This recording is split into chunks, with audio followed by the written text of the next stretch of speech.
Vocal topic of the week 18. Are you my best student? Are you? Well, we're going to find out after we talk through a few things. Henry and I are enjoying our outdoor office today. God, it's so beautiful. So I will be doing my corresponding and fun from here, from my little outdoor backyard.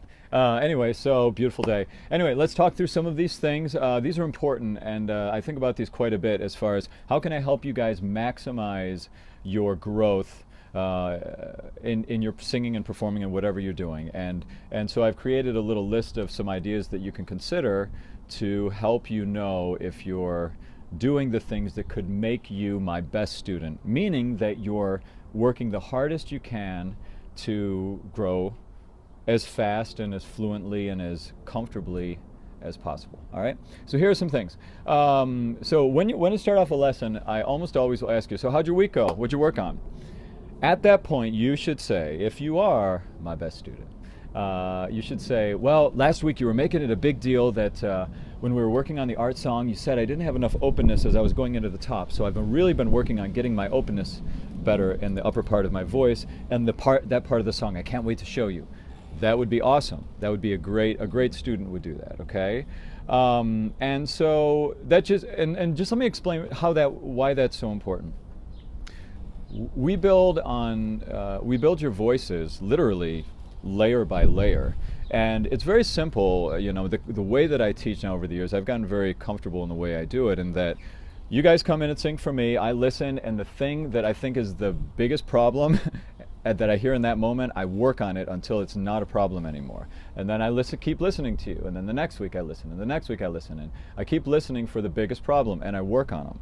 And so when I give you a big problem to work on, you go home and master it, and come back the next week and hope that I don't hear it again, so that then my mind will be freed up to focus on the next thing. So let's say you get that openness fixed, and you're able to get into your upper notes. So then I can take and listen to you, okay, now we've got to get the voice a little more forward. Okay, great. Now we've got to work on the language. Okay, great. Now we've got to work on getting a little more resonance in the bottom of the voice. Okay, great. So each week that you build that layer that I made a big deal, then my mind goes to the next one, until all of the sudden, and this is a miracle when it happens, and it's amazing, is you get to a point where you sing and I have nothing to tweak anymore. And there's none of my, that needs to be this or that. And it's rare when that happens, but it does happen. There are maybe some of you who have sung for me where I've said, wow, thank you, And at the very least, the point is when you really master your technique, you get to a place where the biggest thing we talk about is expression. And I love that. When most of our conversations have to do more with how to use your tools instead of how to build your tools. That's so those lessons, you should work your technique as hard as you can so you can get to a point where your lessons are this, let's try more openness, let's try this, let's try some more vocal fold closure, and it's all just sort of easily accessible to you. That's when it's the whole joy of studying voice is a whole nother level. All right, anyway, let me keep going with this list. Another thing, cut me off if you've heard the story before, or cut me off if you understand the concept. Wow, it's getting windy out here. Cut me off if you understand the concept that I'm explaining. All right, say, okay, I think I get it, or paraphrase to me what you think I'm trying to say.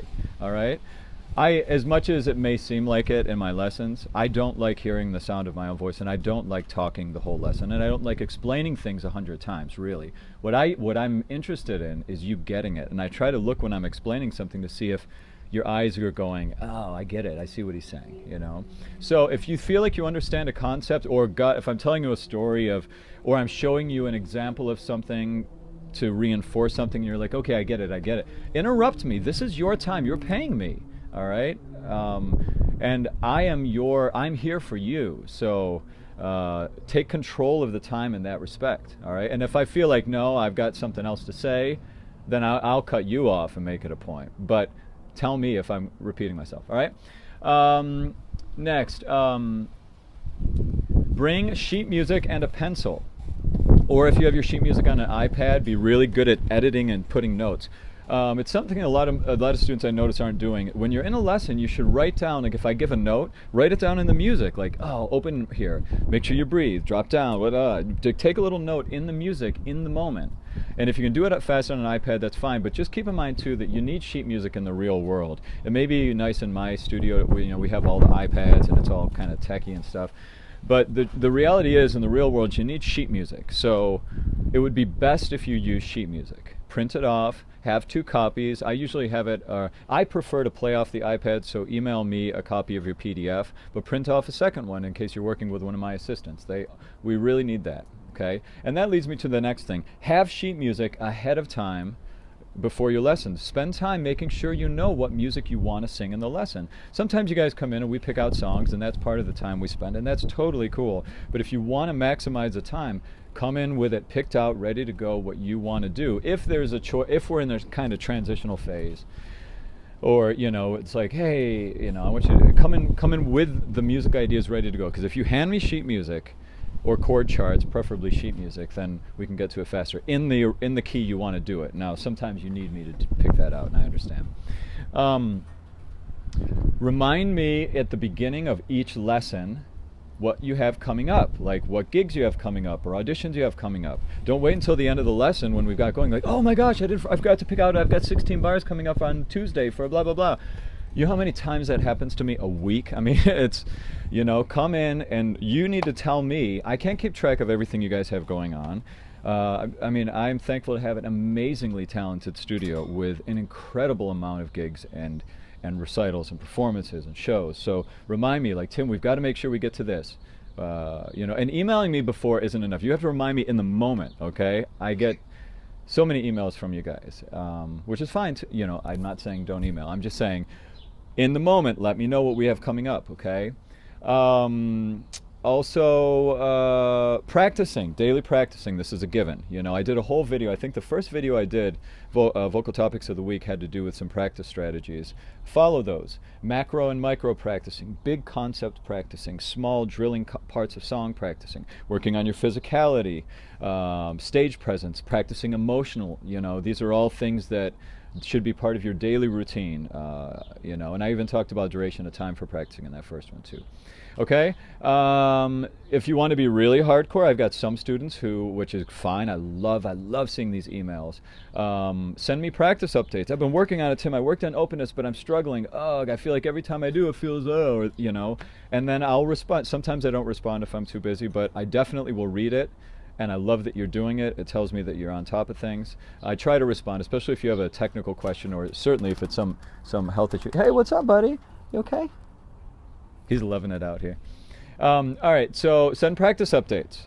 Write your check ahead of time, or get your money ahead of time, so we don't have to waste time getting the money taken care of in the lesson. Keep a notepad throughout the week to jot down questions you have for me. A lot of times you guys will come in and you're like, oh shoot, I forgot a question, and then you'll email it to me and I'll try to get to it, or I don't, and I'm really trying to keep up on the emails. Or, ask me questions when you have me in person. And if you need an accompaniment recorded, ask me at the beginning of the lesson to record it for you, okay? So that we don't get to the last minute and then it's like, oh, I forgot to do it, and then it's someone else's time. Everybody's very particular with their time, and because we a lot of us have limited time together, and we have so much work we're trying to do, and we have a great time together. And I want to be very mindful of being respectful of everyone's time so that there's no bleeding over, okay? When you come into your lesson, when you come in to the house, knock on the door right at your lesson time. That won't offend me or offend the person. We'll stop right at that moment. That's your time. You're paying for your time with me. So I will prioritize it. Even if someone else is right in the heat of the moment, if you hear them on a big money note, maybe sneak in the back of the door and sit in the back. If it's your time with me, okay? Yeah. Be very clear, just in general, be very clear on what you want from each lesson. If it's not what we're doing, let me know. Like if you come in like, oh, I really want to do this with Tim, but I start off on this whole thing of like, oh, your ooh vowel's all funky, we've got to do work, and then I'm off on an ooh vowel tangent. It's your job to shut it down and say, hey, Tim, wait, I really need to do this for the talent show coming up, That's your job, okay, to keep in charge of our time in that way, all right? Okay. Are you memorized? Be memorized on stuff. The more memorized you are, and the more that prepared you are in that way, the more that I'm going to be able to focus on a higher level of things in our lesson. Also, this goes into another topic. I'm a very expensive accompanist. Okay, for someone to just plunk your notes for you, there, it it doesn't take the training that I have to do that. I can do that for you, but I'm a very expensive note plunker. Um, I have some people that can help you learn notes for your songs so that you don't have to use my time going phrase by phrase to teach songs to you. And please email me if you need accompanists that are very affordable, and you guys can find somewhere to meet for your coaching, either at her house, or we can, find a space for you guys to rent, and then you can meet and work out the note learning, so that I don't have to spend time where I should be working on your vocal technique, your tone quality, your overall package of building you as a performer. That should be what we're doing together. Also, last thing, I know this is kind of all over the place, have a practice journal. When I was in college, I wrote books and books about voice. It helps you figure out how to talk about the voice, which is hard to do. Talk about the sensations of the voice, take notes. Every practice I did, I would go to Starbucks. After I was at University of Buffalo, I go to Starbucks and I write down a journal. Especially after a lesson, I was trying to jot down the sensations and the muscle memory of the things that happened that week. That's a big thing that you can do to help. Because listen, getting better at the technique of singing is all about muscle memory building, which I did a video about like second or third week of the year. It's all about getting your body to automate certain things that will at first seem complicated, and they won't seem complicated anymore once you automate them. Like dropping the breath, understanding vocal fold closure, keeping your vibrato consistent. All of these things will become automated so that you don't have to think about them as much, but only if you can understand the sensation of the muscle memory and recreate it day to day. That's where journaling and writing out the sensations can help you.